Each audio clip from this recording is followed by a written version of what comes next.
wabarakatuh. Alhamdulillah. Wassalatu wassalamu ala Rasulillah Muhammad ibn Abdullah wa ala alihi wa sahbihi wa man walah.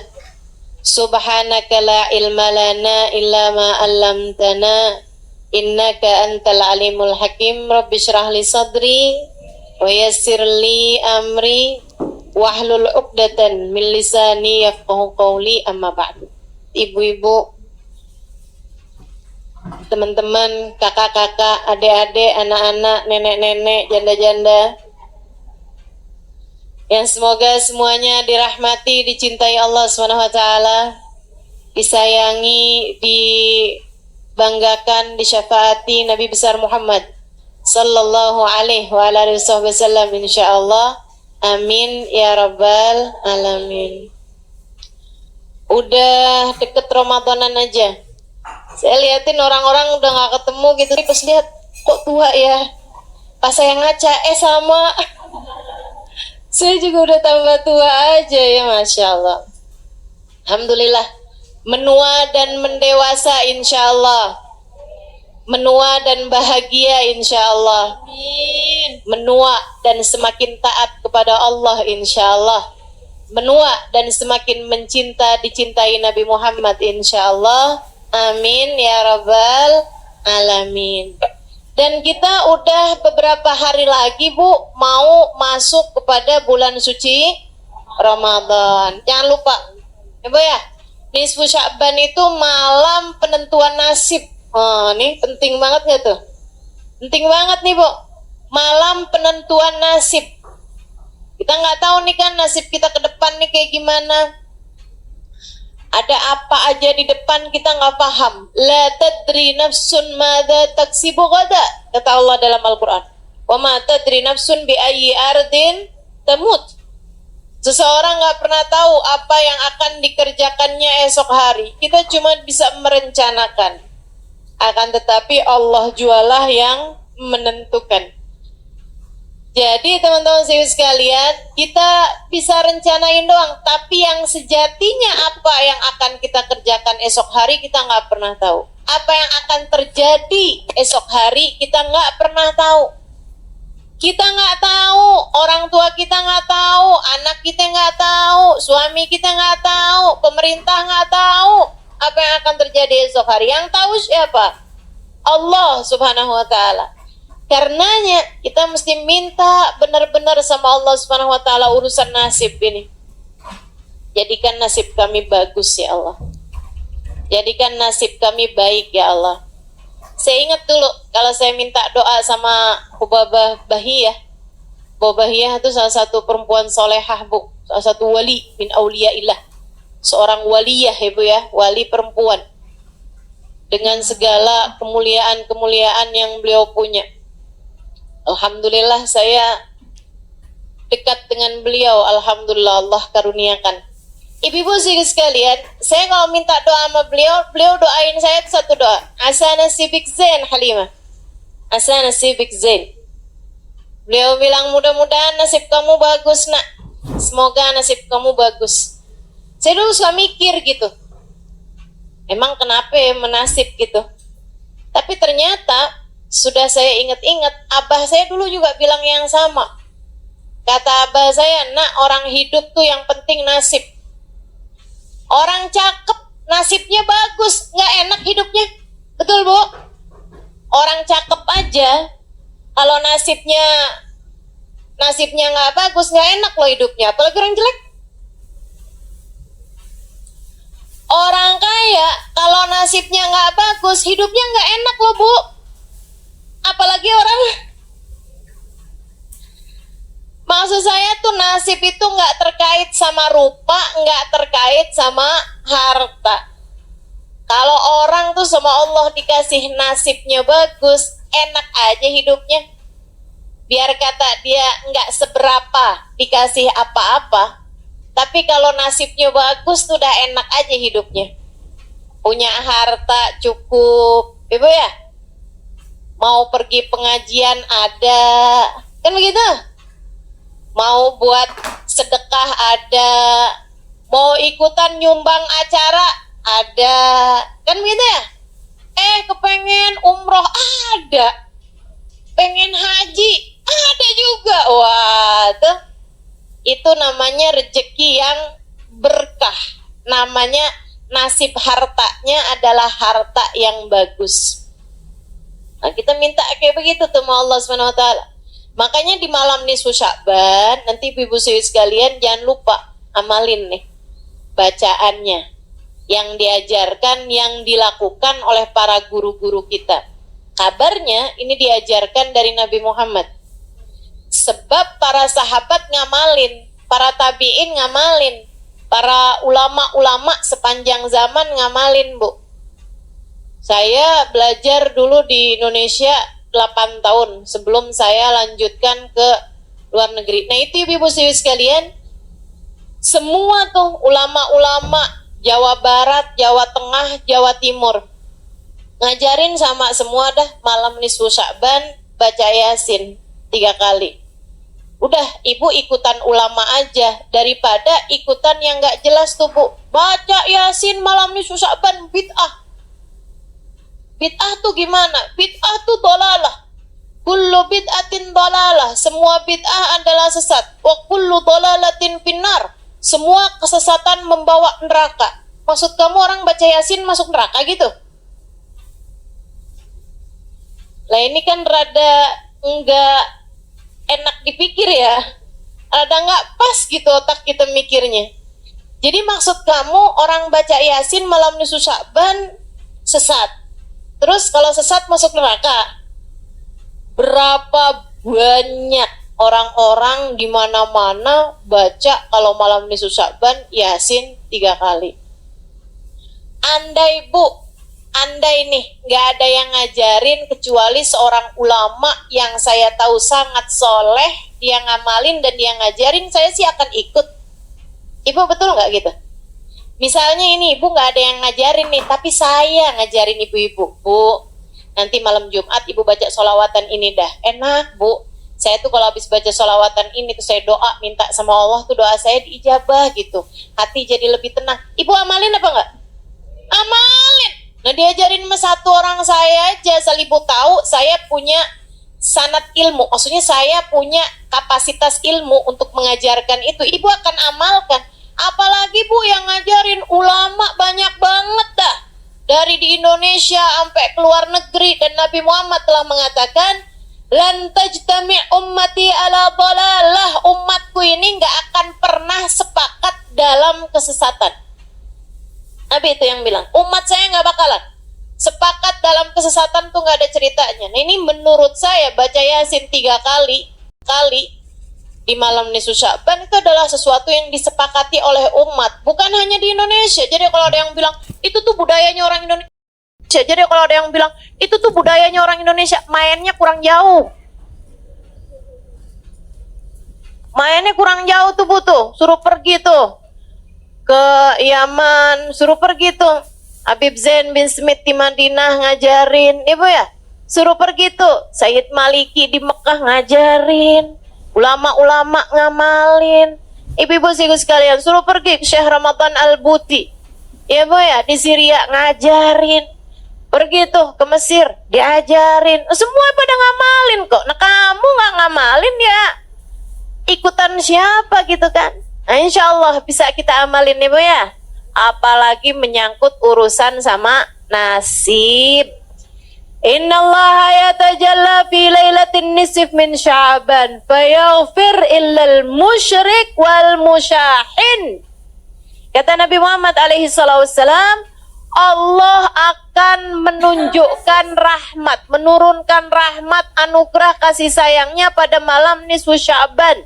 Dengannya, dengan kasih sayang tersebut, Allah memberi ampunan kepada hamba-hambanya yang mukmin, kecuali yang gak dapat ampunan siapa? Al-musyrik, orang yang menyembah selain Allah, wal musyahin, dan orang yang hatinya terdapat kebencian terhadap, dendam terhadap salah satu dari hamba Allah yang beriman. Nih kesian nih 2 orang tersebut nih. nggak bisa dapat rahmatnya Allah Subhanahu wa taala pada malam nisfu Sya'ban. Semoga kita terhindar darinya insyaallah. Amin. Baca Yasin 3 kali. Yasin yang pertama diniatin biar apa, Bu?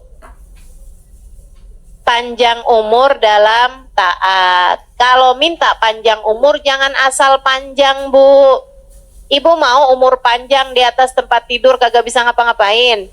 Gak mau. Ibu mau panjang umur buat banyakin daftar dosa? Gak mau. Kita minta sama Allah panjang umur fi khairin wa lutfin wa afiyah. Bitaatillah, dalam taat kepada Allah, fi khairin wa lutfin wa afiyah, dalam kebaikan, dalam keselamatan dan dalam kesehatan. Insyaallah. Yasin yang kedua ibu baca dengan niat urusan rizki, ibu ya, biar lancar, biar berkah, biar manfaat. Dan ibu jangan salah, Bu, rizki itu juga bukan hanya urusan uang, apalagi urusan makanan. Enggak sama sekali, ibu ya. Rizki itu luas, ibu-ibu sekalian. Karena manusia tuh punya 3 bagian nih. Ada badan, ada akal, ada hati. Semuanya ketiganya perlu rizki. Badan ibu perlu rizki buat makan, buat tutup aurat, buat tempat buat tidur, buat tempat buat bepergian. Kan gitu ibu ya? Maka yang namanya makanan, yang namanya sandang atau pakaian, yang namanya rumah, tempat tinggal, mau itu ngontrak, mau itu beli, mau itu nebeng, ibu, semuanya sama aja. Itu juga merupakan bagian dari rizki. Termasuk juga kendaraan, mau itu punya sendiri, mau itu nebeng sama teman, mau itu naik kendaraan umum, sama aja, Bu. Itu namanya rizki juga gitu. Rizki juga. Ibu-ibu sih sekalian yang saya muliakan, tuh rizkinya badan gitu ya. Kemudian ada lagi rizkinya akal. Maka ibu selain minta rizki yang badan, ibu juga minta rizki yang akal. Apa tuh? Ilmu yang manfaat. Ya kan gitu ya? Itu namanya rizkinya akal ibu tuh. Bisa punya ilmu. Dan buat ilmu itu, Bu, perlu guru. Makanya ibu juga perlu minta dikaruniai guru. Terutama buat anak cucu ibu dah. Ke depan nih waktunya kita nggak tahu zamannya akan jadi seperti apa. Maka ibu perlu membekali anak-anak cucu-cucu ibu dengan doa-doa. Doanya salah satunya adalah minta, ya Allah, karuniakan untuk anak-anak cucu-cucuku ilmu yang bermanfaat dan guru yang memandu mereka menjalani kehidupan. Orang kalau ada gurunya insya Allah bener, Bu. Kalau nggak punya guru nih bisa ngeblangsak mana-mana, ibu ya. Mama jangan baca doa nisfu Sya'ban, mah. Itu bid'ah. Kamu taunya dari mana, Nak? Dari Google. Ini berguru sama Mbah Google, Bu ya. Berguru sama Syekh Yahoo nih, berguru sama yang nggak ada ininya gitu, sambungannya, gitu kan? Nah itu masalahnya tuh. Mudah-mudahan dah semuanya pada dikaruniai guru yang soleh, yang dapat membimbing jalan kehidupan kita. Kata Allah dalam Al-Quran, wa man yudlilillah falan tajida lahu waliyan mursyida. Siapa yang disesatkan oleh Allah, Allah tidak akan memberikan padanya seorang guru pembimbing. Artinya, kalau kamu dikasih dalam hidupmu ada guru yang kamu dengarkan, guru yang kamu bisa ikuti cara hidupnya, guru yang bisa kamu ikuti pemikirannya, maka artinya kamu adalah orang yang dikehendaki baik oleh Allah, yang dikehendaki mendapatkan petunjuk dari Allah. Ibu ya, doain anak-anaknya, doain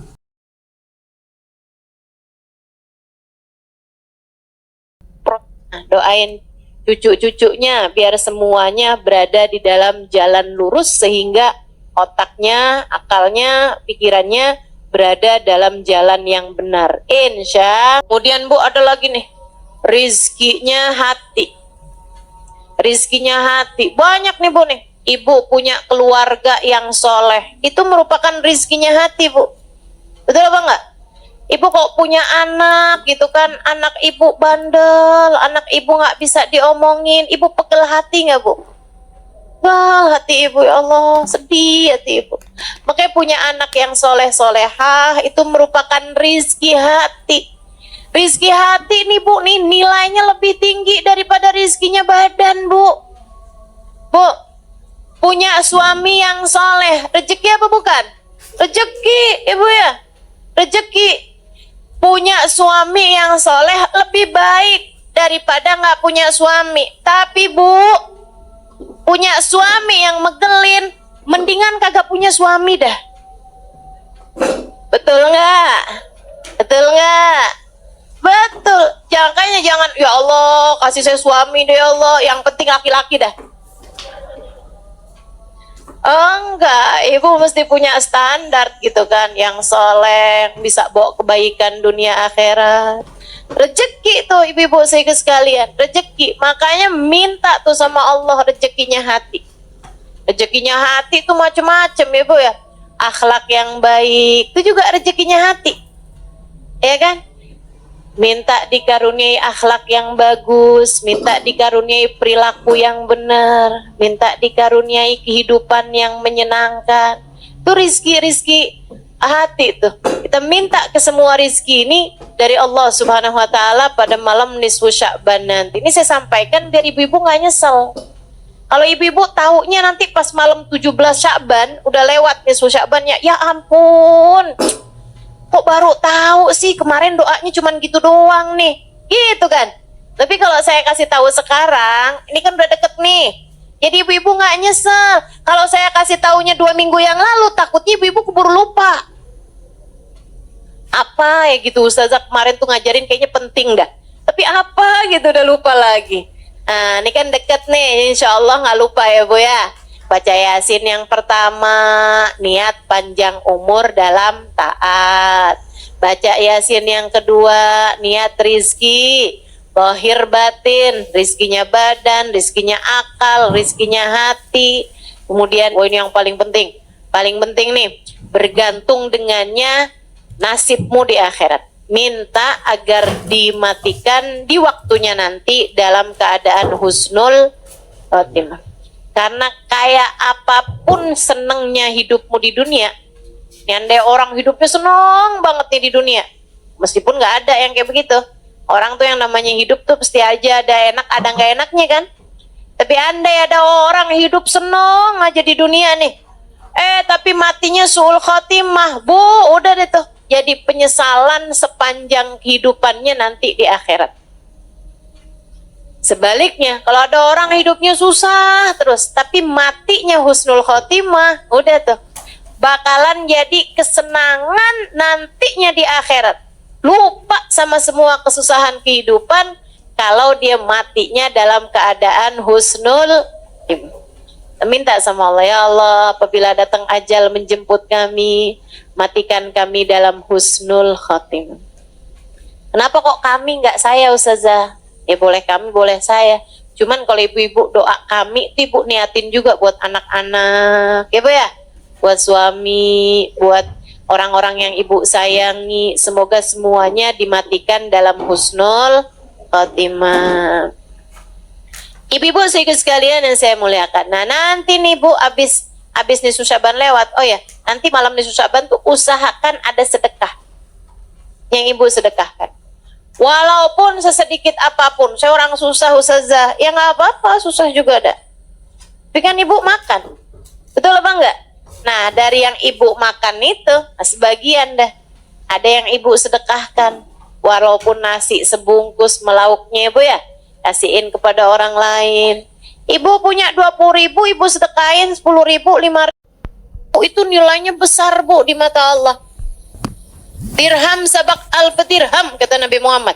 Kadang-kadang 1 dirham nilai pahalanya di sisi Allah lebih banyak daripada 1.000.000 dirham, 1.000 dirham.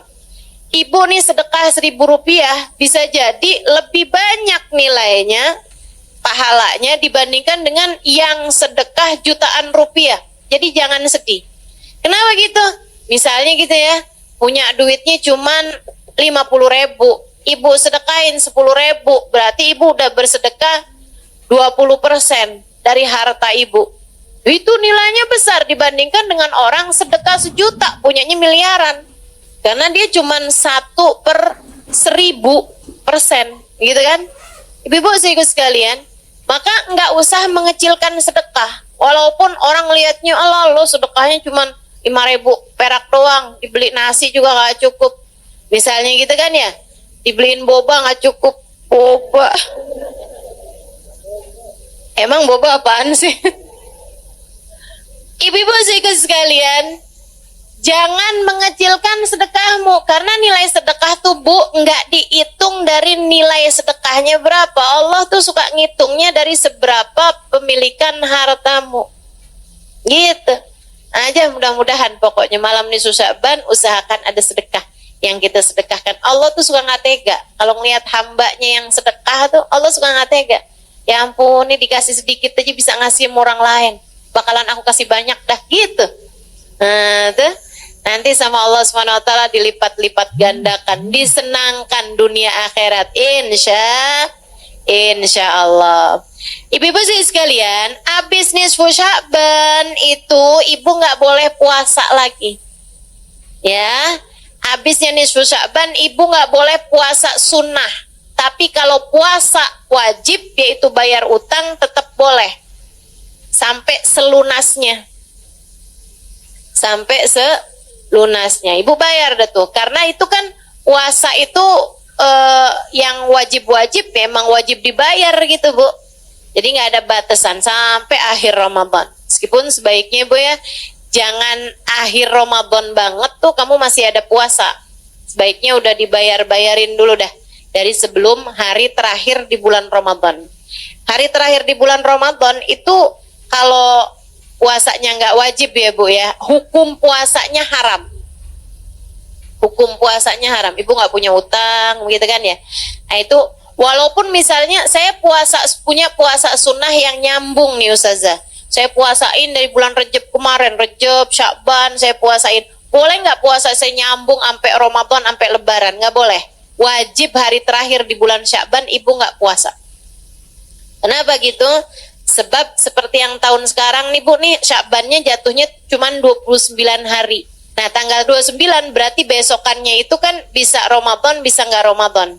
Kalau hari terakhirnya bisa 30 ya. Kalau hari terakhirnya 30 itu kan bisa tanggal 1 Ramadan, bisa juga tanggal 30 Sya'ban. Namanya Yaumus Syak. Nabi Muhammad mengatakan, man sama Yaumus Syak faqad asa Abul Qasim. Siapa yang berpuasa pada hari terakhir di bulan Sya'ban, di hari yang diragukan apakah udah masuk puasa atau belum, faqad asa Abul Qasim, dia telah durhaka kepada Nabi Muhammad.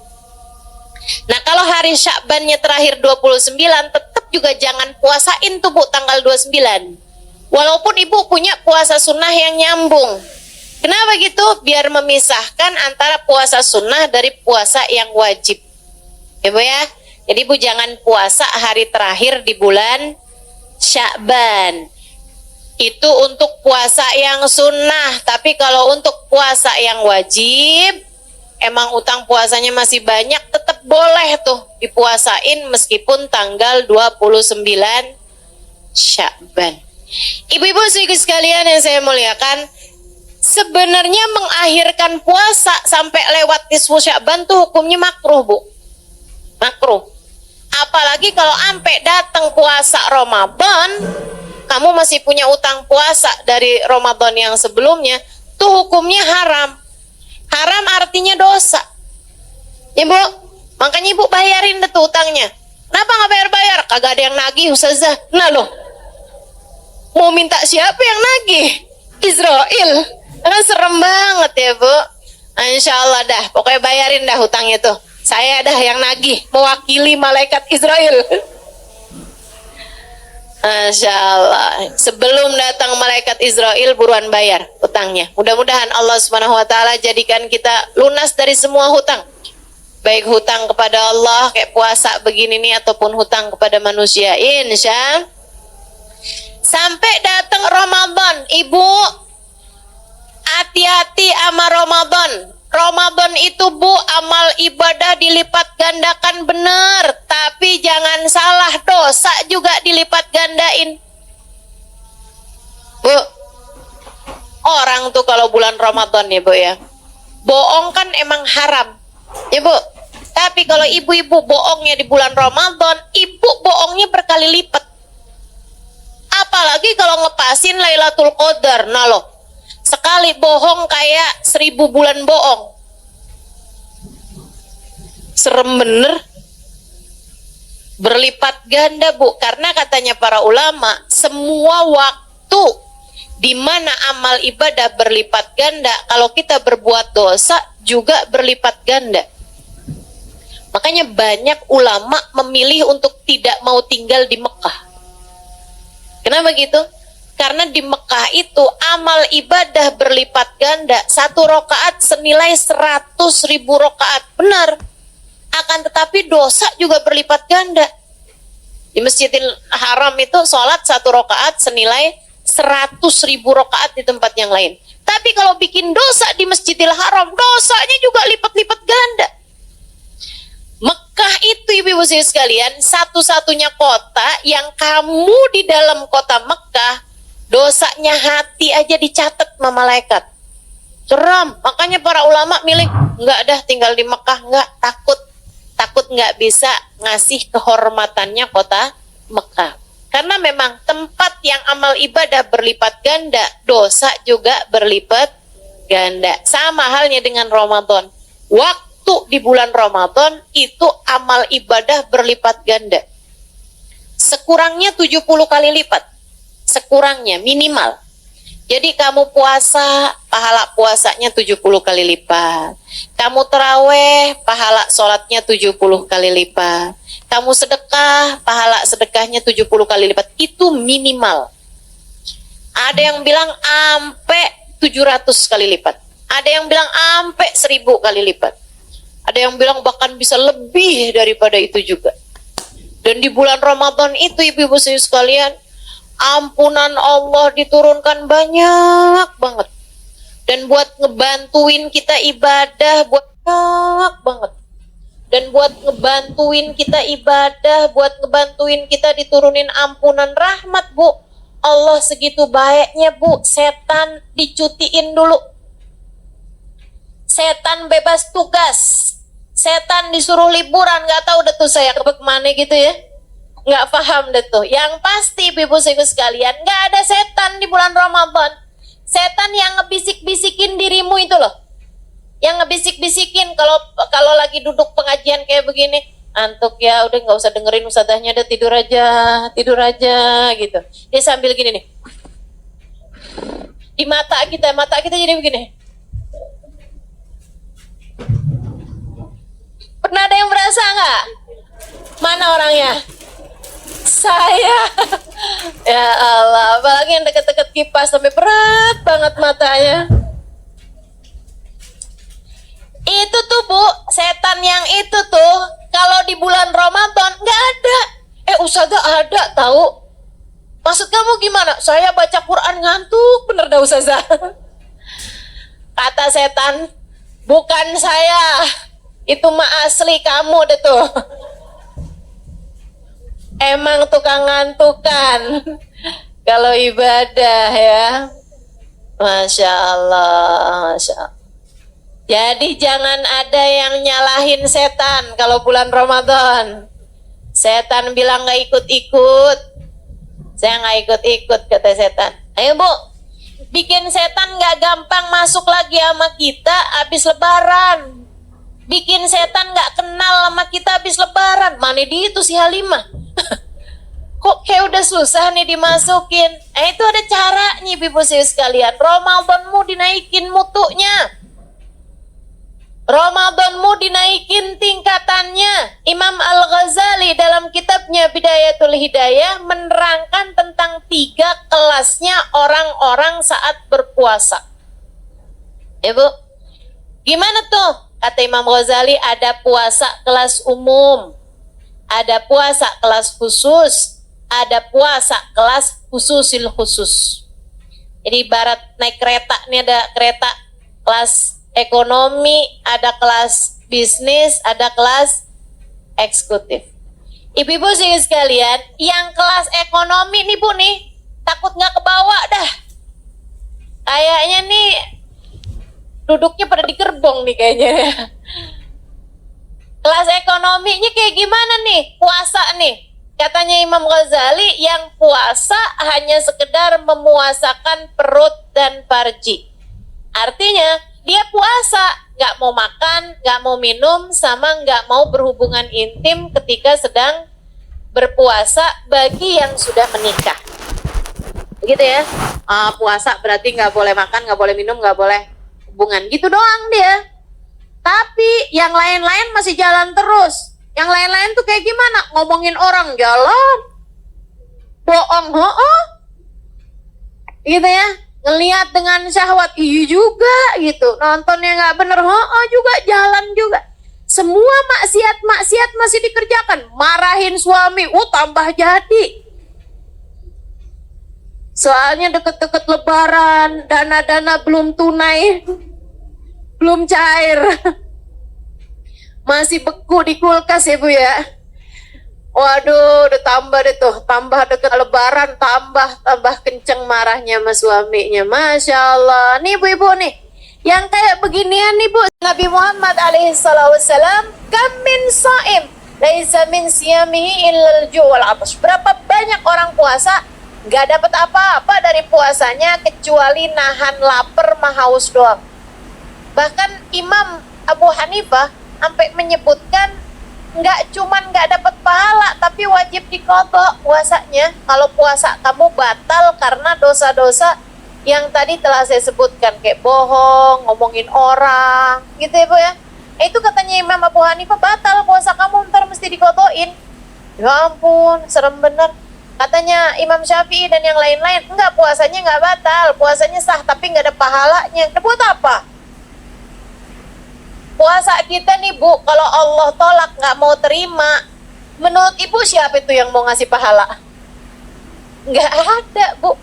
Makanya mesti hati-hati urusan puasa nih, mesti hati-hati. Karena puasa ini amal ibadah yang paling disukai, paling didemenin sama Allah SWT. Allah tuh paling suka kalau ngelihat hamba-hambanya pada puasa. Allah tuh Bu, kalau kita udah masuk bulan suci Ramadan, Allah tuh banggain kita di hadapan para malaikat-malaikatnya. Kata Allah, liatin gitu hamba-hambaku tuh pada lemes-lemes, liatin gitu. Liatin hambaku tuh pada lapar, pada haus, kesianan gitu ya. Kata Allah, mereka nahan lapar, ninggalin makanannya meskipun mereka lapar. Mereka meninggalkan minumnya meskipun mereka haus. Kenapa? Untuk aku, kata Allah, fasaumuli wa ana ajzibih, puasa mereka untukku, akulah sendiri yang akan memberikan balasannya. Ibu, saya dengar Bu ya, dari Sayyidil Habib Umar bin Hafid, malaikat raqib sama malaikat atid nih Bu nih, kalau nyatetin amal ibadah kita atau nyatetin dosa-dosa kita, sekalian dikasih nilai. Ya mereka udah punya hitung-hitungannya semua tuh Bu. Misalnya kita ya, sholat duhur, langsung tuh dikasih nilai sama malaikatnya. Kalau khusyuk sekian, kalau nggak khusyuk sekian, kalau khusyuk rukuknya doang sekian, gitu. Kalau khusyuk pas takbirnya doang sekian, gitu kan. Kalau sambilan sholat sambil ngedengerin TV yang lagi kebuka, ada sekian tuh. Kalau sambilan mikirin masakan yang mau dimasak sekian, ya ada hitungannya semua. Kalau kita berjamaah, makanya saya berusaha buat nggak ninggal sholat jamaah. Kenapa gitu? Orang kalau sholat berjamaah itu Bu, kadang-kadang biar kata nggak khusyuk, insya Allah Allah terima. Gitu. Makanya berusaha dah buat sholatnya berjamaah, karena khusyuk itu susah. Betul nggak Bu? Susah Bu. Kita kadang khusyuk nih bagian depannya doang, belakangnya ngeblangkrak. Ya Allah, nyari kunci nggak ketemu. Begitu sholat inget. Ada nggak yang kayak gitu? Sama berarti kita. Karena mengingat khusyuk. Kayak gitu. Sama berarti kita. Karena mengingat khusyuk itu nggak gampang, saya berusaha buat sholatnya berjamaah. Begitu kan? Kenapa gitu? Nggak gampang khusyuk tuh. Nah kalau berjamaah insya Allah dah. Insya Allah, seapa-apanya insya Allah diterima sama Allah. Kata Allah, ijtama'u min ajli faqabiltu lijtimaihim. Mereka berkumpul karena aku terima sholat mereka sebab perkumpulan mereka. Nah ini malaikat nih Bu udah punya hitung-hitungannya semua. Termasuk Ibu hadir majelis kayak begini nih, malaikat rokib Bu udah tahu hitung-hitungannya. Kalau khusyuk dengerin berapa pahalanya gitu. Kalau misalnya pikiran udah sambil ngeliatin jam nih kapan ya waktunya makan siang. Gitu kan, itu ada hitung-hitungannya tuh Bu semuanya. Malaikat rokib udah tahu dah, nggak bakalan keliru, nggak bakalan kurang, nggak bakalan lebih, nggak bakalan kelebihan gitu. Semua ada hitung-hitungannya. Yang gerak-gerak mulu badannya. Masa orang nggak boleh gerak-gerak Ustazah? Boleh, cuman yang kayak yang sibuk aja sama HP-nya, antaran lihat belakang, antaran lihat ke depan gitu ya. Nggak khusyuk tuh kan namanya. Kata Nabi, lau sakan qalbu hadza la sakanat jawarihuh. Kalau hati seseorang tenang, maka akan tenanglah anggota tubuhnya. Insya Allah. Ibu-ibu, semua malaikat tuh punya hitung-hitungannya amal ibadah kita, kecuali puasa. Kecuali puasa. Jadi kalau ibu puasa, itu malaikat cuma tulis Halimah puasa. Gitu misalnya. Gitu doang, udah. Siapa yang ngasih nilai? Allah langsung. Makanya bahaya nih. Puasa nih bahaya. Amal ibadah yang paling disukai Allah, tapi Allah kalau nggak demen ditolak aja sama Allah. Nggak ada tedeng aling-alingnya, nggak ada pengacara yang ngebelainnya gitu. Puasa nih urusannya, karena langsung sama Allah Subhanahu Wa Taala. Kalau malaikat tubuh tuh masih banyak istighfarnya buat kita nih hamba-hambanya Allah. Malaikat itu masih kayak yang mau katanya Ibu ya, malaikat itu ada di kitabnya Imam Al-Haddad, Risalah Mu'awana ya kalau nggak salah ya. Itu katanya Imam Al-Haddad radhiyallahu ta'ala anhu warḍah, kalau kamu bikin kemaksiatan, itu malaikat atid nggak langsung nulis dosa kita. Nggak langsung nulis. Katanya malaikat rokib bilang kayak gini, Tit jangan dicatat dulu Tit. Siapa tahu habis gini dia tobat, tar dulu Tit, tungguin. Gitu katanya Bu. Itu ada tuh, ada hadisnya, ada sanadnya Bu ya, ditulis tuh sama Imam Al-Haddad. Beneran ini. Kalau kita niat berbuat buruk, apalagi nggak ditulis sama dia. Baru niat doang tuh nggak ditulis. Tapi kalau niat kita berbuat kebaikan udah langsung ditulis. Kalau kita ngerjainnya ditulis dan diberi pahala minimal 10 kali lipat. Masya Allah. Tuh ibu-ibu sekalian. Jadi malaikat rokib sama malaikat atid tuh masih ada gitu. Masih ada yang jangan ditulis dulu deh dosanya, tar dulu. Siapa tahu dia taubat, tar dulu. Masih banyak rahmatnya orang, ya kecuali kalau udah gemes kali ya. Maksiat mulu nih kerjaannya, langsung tulis. Wallahu a'lam deh tuh. Tapi yang pasti ibu-ibu sekalian, malaikat raqib sama malaikat atid masih banyak rahmatnya gitu. Masih kayak yang saya ngelihatnya kayak ada, kayak masih ada jiwa pengacara mau membela kliennya nih Bu nih. Tapi kalau urusan puasa, malaikat pun angkat tangan. Allah sendiri yang akan menuliskan balasannya. Makanya begitu puasa ada ngomongin orangnya, kata Allah, aku tolak. Gak ada pahalanya apa-apa. Begitu puasa kamu ada bohongnya, kata Allah, aku tolak. Puasa macam apa ini? Begitu kamu puasa, kemudian kamu marah-marahin anak, hati anaknya sedih gitu. Allah bilang, kenapa dia berbuat begitu kepada hambaku? Aku tolak puasanya. Kamu mau ngomong apa? Ibu-ibu seriku sekalian yang saya muliakan, Nabi Muhammad tuh Bu benar-benar minta kita jagain puasa. Benar-benar minta kita jagain puasa, terutamanya yaitu ya, puasa kita itu jadi puasa yang enggak umum, kita naikin menjadi puasa yang khusus dengan memuasakan anggota tubuh kita dari dosa, terutamanya dosanya lisan yang paling banyak bikin pahala puasa tuh habis. Pahala puasa hilang itu kebanyakan dari dosanya lisan. Makanya ibu-ibu sekalian, bulan puasa jagain lisan, jagain lisan. Makanya kenapa kalau bulan puasa pengajian pada libur? Kenapa gitu? Maaf ya Bu ya. Memang juga karena sepanjang bulan 11 bulan tuh anggap pelatihan kalau bulan puasa kayak waktu praktek gitu. Itu iya juga. Dan juga biar ibu-ibu lebih konsentrasi ibadah-ibadah kayak baca Quran dan lain sebagainya. Itu iya juga. Tapi juga Bu, karena kita nih perempuan-perempuan nih kalau udah kumpul-kumpul, mulut kita nih suka rada nyerempet-nyerempet gitu. Ya, yang nggak niat ngomongin orang aja nyerempet-nyerempet jadi ngomongin orang. Betul apa enggak? Apa kabar Bu? Baik, masih bagus nih. Ya kan ya? Kemarinan nggak kelihatan. Iya nih lagi ada masalah sama suami. Tuh. Yang satu demen curhat, yang satu kepo. Ya udah kan pas. Emang ada masalah apaan Bu? Iya gitu udah tuh ya. Gimana ya? Biar jadi kayak istri orang gitu. Emang selama ini istrinya siapa genderuwo gitu? Ya Allah, ya Allah. Ibu-ibu sih sekalian yang saya muliakan, pokoknya emang bulan Ramadan tuh Bu tuh, saran saya emang sebaiknya Bu kalau bisa diusahain nggak banyak ketemu orang tuh asal. Lebih baik. Kenapa gitu? Itu dia dah. Udah ketemu orang banyak inian tuh akhirnya jadi nyerempet-nyerempet. Ini dah gitu.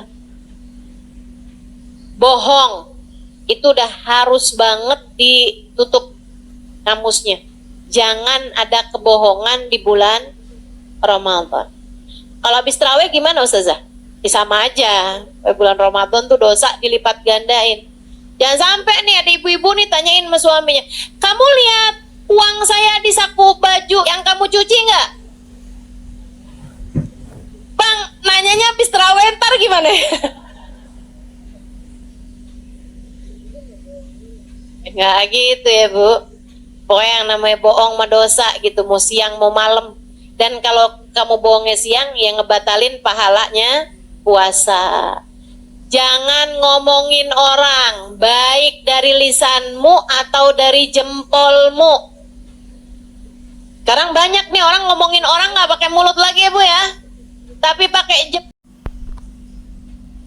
jempol. Ya Allah Bu, di pengajian ada tuh yang WhatsApp sama temennya. Lo lihat nggak tuh si No datang tahu? Di mana emang duduknya? Sambilan nih, ada ustadzahnya yang lagi ceramah padahal. Ya ampun, bisa-bisanya dia datang kagak punya malu. Nah tuh. Ya Allah, ya Allah. Tuh ibu-ibu saya sekalian, kamu bahkan kelihatannya lagi duduk di majelis taklim, akan tetapi sejatinya kamu sedang ghibah. Ghibah tuh Bu bahaya dan bisa batalin pahala puasa kita. Karena sejatinya orang lagi ghibah, lagi ngomongin orang, lagi ngegosip, itu kayak makan bangkai daging saudaranya sendiri. Seram. Mudah-mudahan Allah jaga lisan kita. Biar nggak gampang ghibah insya Allah. Karena nih Bu, nih dosanya ghibah nih ya Bu ya. Dosa yang kita tuh ngerasanya kayak semua orang ngerjain, jadi kayak nggak dosa-dosa amat gitu. Berasa nggak gitu? Betul kan? Kayak nggak dosa-dosa amat gitu. Nah, ibu-ibu kalau dibilang makan daging babi, wih kayaknya udah dosa banget, neraka tuh pasti. Kan begitu ya? Si ibu itu dia Islam loh, tapi dia bisa loh makan daging babi. Ya ampun, dimasak kemarin makan daging babi. Iya, astagfirullah. Diomongin, padahal dosanya ngomongin itu lebih gede daripada dosanya makan babi. Bukan berarti ibu makan babi aja dah kalau gitu. Nggak gitu juga. Nggak gitu juga. Tapi maksud saya tuh dosanya lebih gede gitu. Kata Imam Ghazali kan gitu, ngasih perumpamaan. Kata Imam Ghazali, orang pakai emas, laki-laki pakai cincin emas, kan dosa. Ada ulama pakai cincin emas, kan dosa tuh kan. Diomongin sama orang-orang nggak sadar, kata Imam Ghazali. Kalau dosanya ngomongin orang, apalagi ulama, lebih gede, berpuluh-puluh kali lipat, bahkan beratus kali lipat daripada dosanya orang pakai cincin emas. Kadang itu suka gitu. Gak gitu kadang. Mudah-mudahan deh Allah selamatin kita semuanya. Lisan gak bertulang. Ya Bu ya, kita mesti punya kendali terhadap lisan kita, tahu apa yang mesti diomongin, apa yang nggak perlu diomongin. Juga bulan puasa nih Bu, biar puasamu naik menjadi kelas khusus tadi ini, kelas bisnis. Ibu mesti jagain lisannya dari menyakiti hati orang. Hati-hati Bu, bahaya. Bu, bahaya. Termasuk anak sendiri. Ibu jangan suka nyakitin hati anaknya. Dibangunin susah sahur, akhirnya keluar kata-kata yang nggak bagus. Jangan. Nanti yang nyesel dirimu sendiri. Ini nggak kayak anak orang nih. Kayak anak. Kayak anak apa? Kalau ibu nyebutin nama salah satu binatang, anak sakit hati kan. Meskipun anak kalau bisa nyaut, ya kalau saya anak monyet, ibu induknya dong. Untung aja anak-anak kita tuh sopan-sopan loh Bu. Betul apa enggak? Anak-anak kita tuh santun-santun. Ibu suka marah kalau ibu ngajak anak ibu ngomong, anak ibu pegang HP. Betul apa enggak? Coba diingat-ingat. Nah, kalau ibu ngomong, HP-nya ditaruh dulu. Nih ibu mau ngomong penting nih, liatin muka ibu, liatin. Saya ini ibumu loh nak, surga kamu tuh udah di bawah kaki saya. Ada yang suka gitu? Enggak ya? Enggak segitu dramanya ya? Ibu-ibu sekalian, kita marah kalau kita ngomong anak kita pegang HP. Tapi betapa seringnya anak kita ngomong dan kita pegang HP, ngaku. Betul apa enggak? Dan alhamdulillah anak kita santun-santun. Saya nggak pernah lihat tuh yang anaknya ngomong kayak gini. Ibu, saya lagi ngomong ya Bu ya. Coba taruh HP-nya. Nggak pernah lihat saya. Nggak pernah lihat. Santun anak kita, Masya Allah. Maka ibu-ibu sedikit sekalian yang saya muliakan, jagain hati anakmu. Kalau kamu sendiri nggak pinter jaga hati anakmu, siapa lagi yang akan jaga hati dia? Kalau dalam rumah dia tidak mendapatkan kedamaian, di mana lagi dia akan menjadikan sebuah tempat sebagai tempat dia berpulang? Orang kalau nggak dapetin damai di dalam rumahnya, mesti di mana lagi? Kesian, mau di jalanan. Kesian banget anak-anaknya. Udah Bu, lupakan semua kemarahanmu, lupakan semua kekesalanmu sama anak. Ibu-ibu sedikit sekalian, anakmu, kata Imam Ghazali alaihi ridwanullah, adalah bayanganmu. Kalau kamu pengen bikin anakmu lurus, kamunya mesti lurus. Hubabah Zahra, ibunda dari guru saya Al-Habib Umar bin Hafid, guru kami Al-Habib Umar bin Hafid, guru kita semua Al-Habib Umar bin Hafid. Itu ibu-ibu sekalian punya anak soleh-solehah semua. Banyak anaknya Bu, soleh-solehah semuanya ibu-ibu sekalian. Lebih dari 10 orang anaknya. Semuanya soleh, semuanya solehah. Bahkan yang satu jadi mufti di kota Hadramut, yang satu lagi Al-Habib Umar bin Hafid, orang soleh wali min auliyaillah. Ibu-ibu sekalian yang saya muliakan, semuanya soleh-solehah. Putra-putri dari Hubabah Zahra ini ya Bu ya. Ditanya, ada seorang ibu nanya sama Hubabah Zahra, Hubabah gimana caranya biar anak saya soleh-soleha? Hubabah Zahra sambil senyum, karena emang orangnya senyuman mulu tuh Bu tuh. Padahal hidupnya susah, hidupnya berat, senyum aja. Katanya beliau kayak begini, nak, kamu kalau kepengen anak kamu soleh-soleha, ya kamunya mesti soleha. Gampang aja ngomongnya, kamunya yang soleha. Terus kalau kamu udah solehah, kamu tinggal doain anak kamu. Sebab doanya perempuan yang solehah diijabah sama Allah. Dengannya anakmu jadi anak yang soleh-solehah. Gampang deh tuh. Kamunya yang solehah, terus kamu doain anak kamu biar soleh-solehah. Insya Allah. Jangan dikatain nanti kamu yang nyesel. Jangan dikatain nanti kamu yang nyesel. Anak-anakmu tuh. Jangan diomelin nanti kamu nyesel.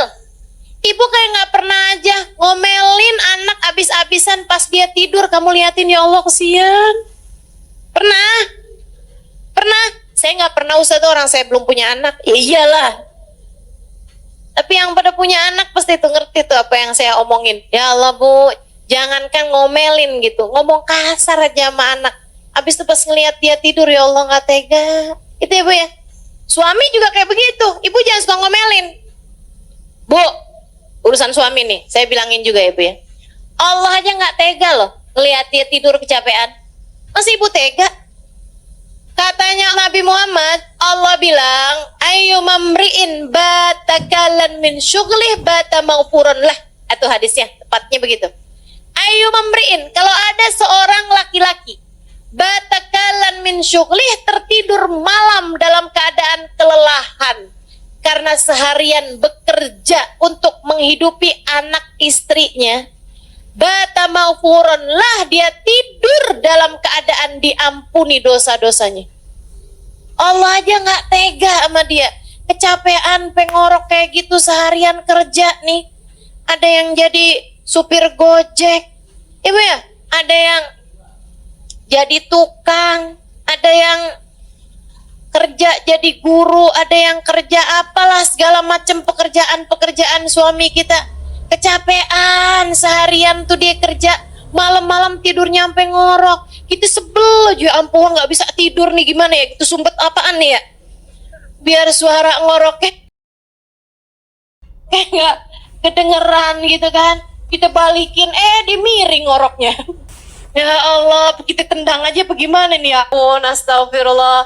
Ibu-ibu saudaraku sekalian, Allah aja nggak tega loh. Padahal dia kerja tuh sampai capek ngorok, bukan buat Allah, buat kamu. Masa Allah aja nggak tega, kamu tega sih sama dia? Kesian, ya. Meskipun kalau ada suami juga saya bakalan bilangin nih, kesian sama istrinya, kesian.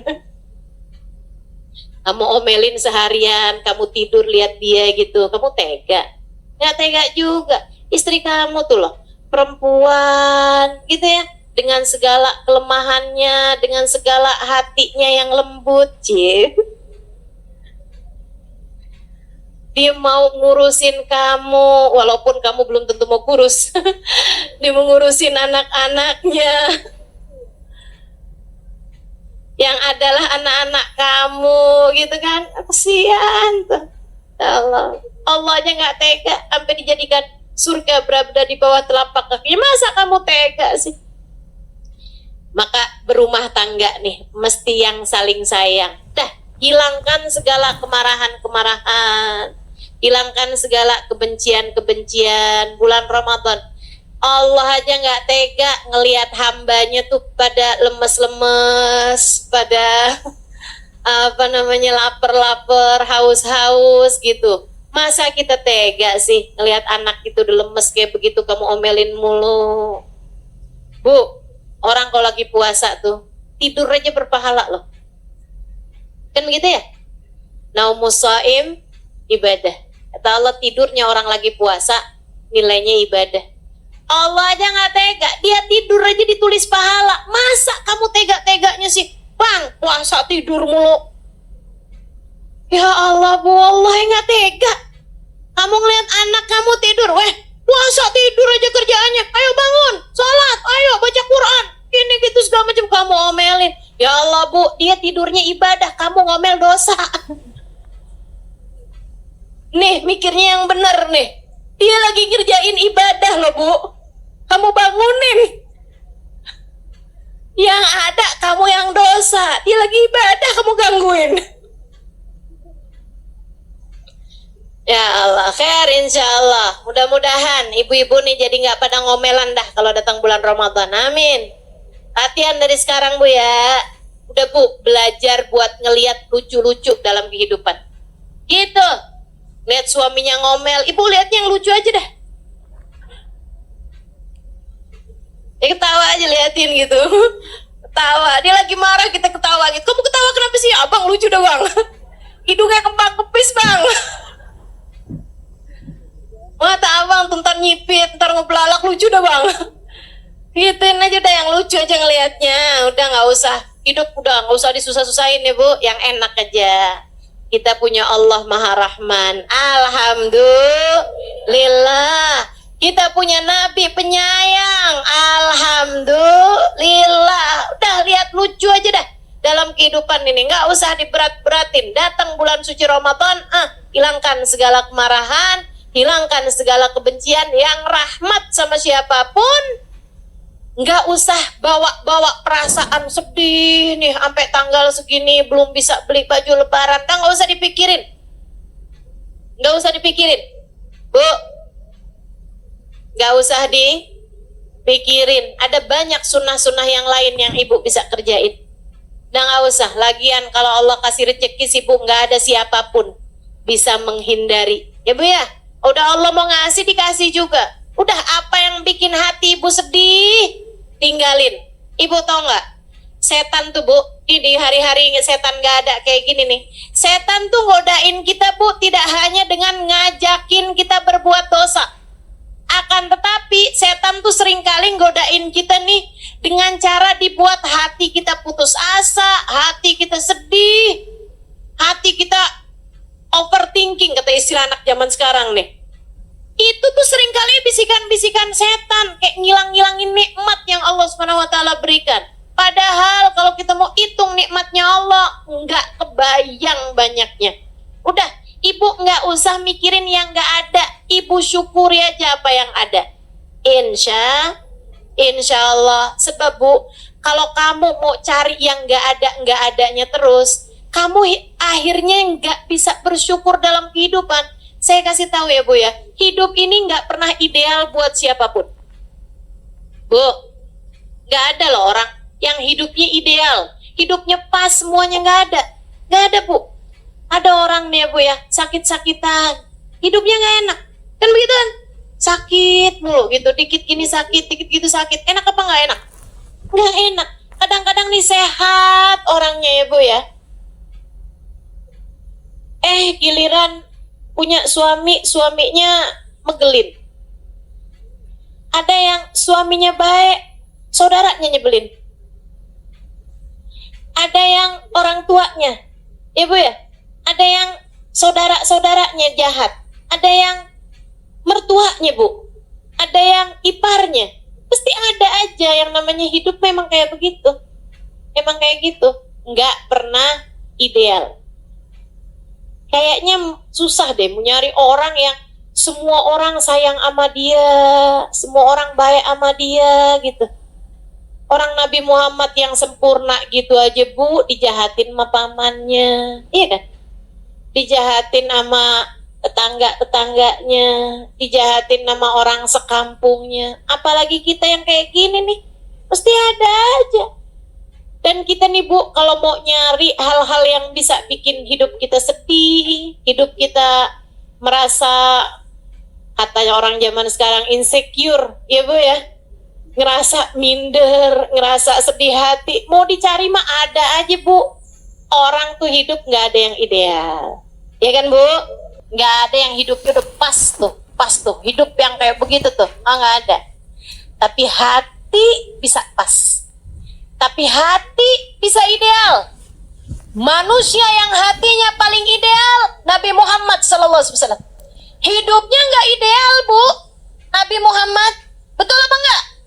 Gimana mau ideal hidupnya Nabi Muhammad? Lahir aja udah nggak punya bapak. Mau ideal dari mana? Anak umur 6 tahun ditinggal mati ibunya, mau ideal dari mana bu?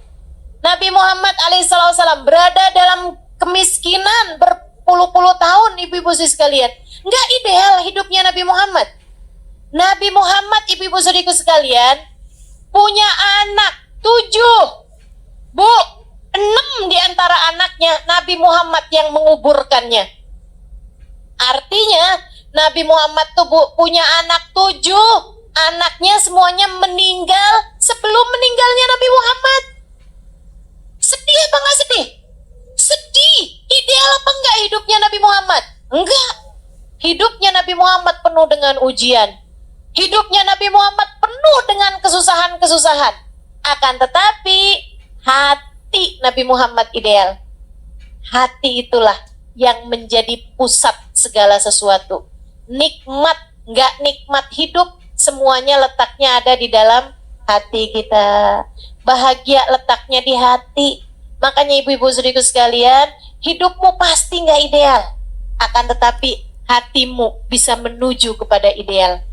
Hidup nggak ada yang sempurna, tapi hati kita bisa menuju kepada kesempurnaan dengan cara menjadi hamba yang bersyukur. Suami kita kayak gimana? Alhamdulillah. Anu gitu ya Bu ya? Punya suami ganteng, alhamdulillah. Kagak usah nonton sinetron, gak usah nonton drakor. Udah cakep dah suami saya, tontonin dia aja. Punya suami jelek, alhamdulillah, nggak susah jagainnya.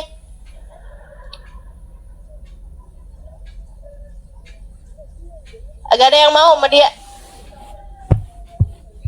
Jadi mutlak penuh, jadi milikmu seutuhnya.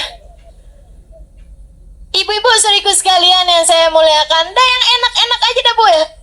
Karena mau nyari ideal nggak ada, udah cari yang enaknya aja, bikin lucu aja hidup, nikmati aja hidup. Mudah-mudahan kita bisa jadi orang-orang yang senantiasa bersyukur.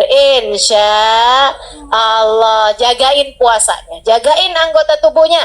Jangan biarin lisan ngomel mulu, jangan biarin lisan bohong, jangan biarin lisan ngomongin orang. Ibu ya, jangan biarin mata ngelihat kemaksiatan, jangan biarin kaki melangkah ke tempat-tempat yang ada dosa-dosanya, jangan biarin tangan ngerjain hal-hal yang dilarang sama Allah. Puasamu jadi puasa yang khusus.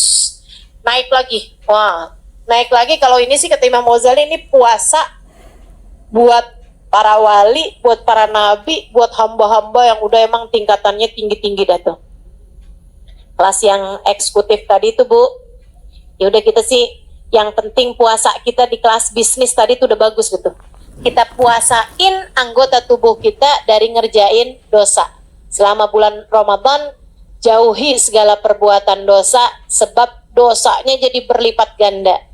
Lagi pula perbuatan dosa di bulan Ramadan takutnya bikin Allah nggak berkenan menerima puasa kita, akhirnya Ramadan kita jadi sia-sia. Puasa yang khusus yang kayak gimana lagi tuh Ustazah? Memuasakan seluruh waktu mereka hanya untuk Allah. Memuasakan seluruh anggota tubuh mereka hanya untuk Allah. Jadi matanya Bu, mereka izinkan cuman buat ngelihat Al-Quran, matanya diizinkan cuman untuk memandang kitab-kitab zikir, matanya mereka izinkan hanya untuk memandang dengan pandangan penuh rahmat, penuh kasih sayang terhadap siapapun dan apapun tuh. Yang kayak beginian nih, gitu ya Bu ya. Telinga mereka pakainya sepanjang Ramadan buat taat semuanya. Lisan pakainya antara buat berzikir, antara buat ngomong yang bagus-bagus, antara buat baca Al-Quran, antara buat sholawatan Nabi Muhammad tuh. Yang kayak beginian nih, ibadahnya ibadah eksklusif ya Bu ya. Kelas-kelas hamba-hamba Allah Subhanahu wa Ta'ala.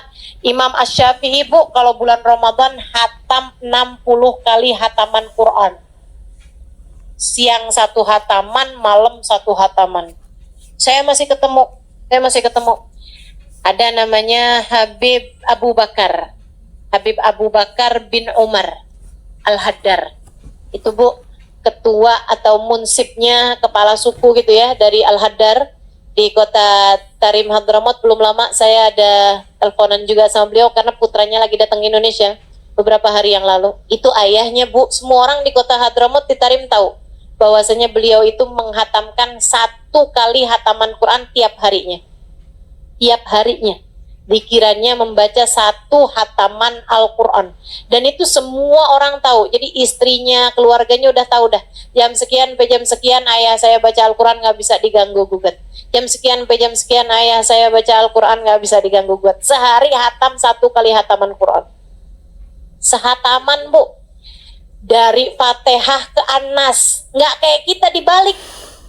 Dari An-Nas ke Al-Fatihah. Ini kan cepet ya Bu ya.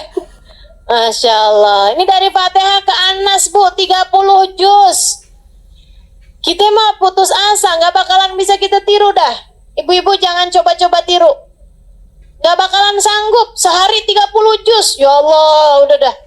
Nggak bakalan bisa ibu-ibu saudariku sekalian. Tapi sekurangnya Bu, 3 juz mah bisa insya Allah. Ya Bu, kayak nggak niat gitu dah.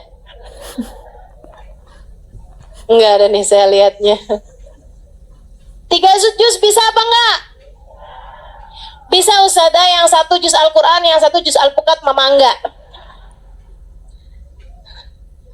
Ya Allah, insya Allah ya Bu ya. Pokoknya Bu, selama bulan suci Ramadan, Ibu harus ada hataman Qurannya. Pokoknya nih, minimal gitu ya Bu ya. Sekali, kalau bisa 2 kali. Kalau bulan Ramadan kemarin 2 kali, setahun ini 3 kali. Insya Allah. Paksain, kalau nggak dipaksain emang kagak jadi dah. Mesti dipaksain, mesti komitmen. Sekurangnya selama bulan Ramadan. Sekurangnya selama bulan Ramadan, insya Allah lisan kita pakai buat baca Al-Quran. Ibu-ibu saudaraku sekalian, mudah-mudahan naik puasa kita nih. Jadi naik puasa kelas bisnis, insya Allah. Biar puasa kita diterima sama Allah. Ada Qurannya, ada terawihnya. Ibu kalau terawih jangan nyari masjid yang paling cepat. Kelakuan nih. Ada nih yang kelakuannya kayak begini nih. Kalau nyari, enak tuh sholat tarawih di sono dah. Kenapa? Cepet. Pokoknya setengah jam semuanya kelar semua. Setengah jam sama sholat isyaknya. Itu tarawih model apa tuh ya, cepet bener dah. Bismillahirrahmanirrahim, Yasin. Kirain baca Yasin. Allahu Akbar. Ruku, ya Allah, ya Allah. Jangan ya Bu ya, jangan ya Bu ya. Insya Allah Bu, terawihnya biar bener ya Bu. Dikirannya juga biar banyak. Dikiran Ramadan gini nih. Asyhadu an la ilaha illallah, astaghfirullah, nas'alukal jannata wa na'udzubika. Asyhadu an la ilaha illallah, astaghfirullah, nas'alukal jannata. Asyhadu an la ilaha illallah, astaghfirullah, nas'alukal jannata wa na'udzubika minan nar. Allahumma innaka afuwun tuhibbul afwa fa'fu anna. Allahumma innaka afuwun. Allahumma innaka afuwun tuhibbul afwa fa'fu anna ya karim. Tuh kita perbanyak. Insya Allah, mudah-mudahan Allah terima semuanya. Allah mudahkan semuanya buat diamalkan insya Allah. Mudah-mudahan apa yang turun pada malam nisfu Syaban dan pada sepanjang bulan Ramadan nanti Allah tidak menghalangkan kita darinya insya Allah. Semoga saja di saat turun hujan ampunan, kita semuanya terampuni dosa-dosanya. Ketika turun hujan rahmat, kita menjadi hamba yang disayang Allah SWT. Ketika turun itkun minan nar, pembebasan dari api neraka, kita menjadi orang-orang yang telah dibebaskan Allah dari api neraka insya Allah. Mudah-mudahan Allah SWT menjadikan kita di bulan Ramadan semakin dekat dengan orang-orang saleh, semakin dekat dengan hamba paling saleh, Nabi besar Muhammad sallallahu alaihi wasallam, karena kita mengikuti cara beliau menjalankan bulan suci Ramadan. Mudah-mudahan Allah Subhanahu wa taala menjadikan kita orang-orang yang dikaruniai umur yang berkah, nasib yang bagus, rizki yang halalan thayyiban mubarakan, ilmu yang bermanfaat, hati yang selalu bahagia. Allah karuniakan pada ujung akhir hidup kita kematian dalam husnul khatimah. Ala hadiniyah bikuniyatin salihah jami'ah syamilah la hadratin Nabi Muhammad sallallahu alaihi wasallam. Al-Fatihah. A'udzu billahi minasyaitonir rajim. Bismillahirrahmanirrahim. Alhamdulillahirabbil alamin arrahmanir rahim maliki yaumiddin. Ista'in ihdinas siratal mustaqim siratal ladzina an'amta 'alaihim ghairil maghdubi 'alaihim waladdallin. Amin. Allahumma bihaqqil Fatihah birmatil Fatihah barakatil Fatihah taftah lana abwabal khair tu'amilana muamalat ahlal khair takfina min jamil fitan wal mihan bu uswa dhair innaka wali kulli khair mutafaddil bi kulli khair bi rahmatika ya arhamar rahimin. Allahumma inna nas'aluka ziyadatan fid din, barakatan fil umur, wa sihhatan fil jasad, wa sa'atan fil rizki, wa taubatan qabla al maut, wa syahadatan indal maut, wa maghfiratan ba'dal maut, wa afwan indal hisab, wa amanan minal adab, ونصيبا من الجنة وارزقنا النظر إلى وجهك الكريم. اللهم عافنا من بلائك وأوزعنا شكر نعمائك وأذقنا برد عفوك وحلاوة مناجاتك. اللهم إنا نسألك من الأقور أوفرها ومن الأذهان أصفها ومن الأعمال أزكاها ومن الأخلاق أطيبها ومن الأرزاق أزلها ومن العافية أكملها من الدنيا خيرها ومن الآخرة نعيمها بحق سيدنا محمد صلى الله عليه وسلم. اللهم إنا نسألك زيادة في الدين، بركة في العمر، وصحة في الجسد، وسعة في الرزق، وتوبة قبل الموت، وشهادة عند الموت، ومغفرة بعد الموت، وعفوا عند الحساب، وأمانا من العذاب، ونصيبا من الجنة، وارزقنا النظر إلى وجهك الكريم. اللهم هون علينا في سكرات الموت والنجاة من النار وعفوا عند الحساب. اللهم ربنا آتنا في الدنيا حسنة وفي الآخرة حسنة وقنا عذاب النار. دعواهم فيها سبحانك اللهم وتحيتهم فيها سلام وآخر دعوانا أن الحمد لله رب العالمين. اللهم بارك لنا في شعبان وبلغنا رمضان وأعنا على الصيام والقيام وقراءة القرآن وقنعنا بالقليل من الطعام والمنام والكلام. اللهم بارك لنا في شعبان وبلغنا رمضان وأعنا على الصيام والقيام وقراءة القرآن وقنعنا بالقليل من الطعام والمنام والكلام. وصلى الله على سيدنا محمد وعلى آله وصحبه وسلم. دعواهم فيها سبحانك اللهم وتحيتهم فيها سلام. آخر دعوانا Alhamdulillahi Rabbil Alamin. Mudah-mudahan bermanfaat, mudah-mudahan dimudahkan untuk mengamalkan. Kurang lebihnya mohon maaf. Billahi taufiq wal hidayah. Wassalamualaikum warahmatullahi wabarakatuh.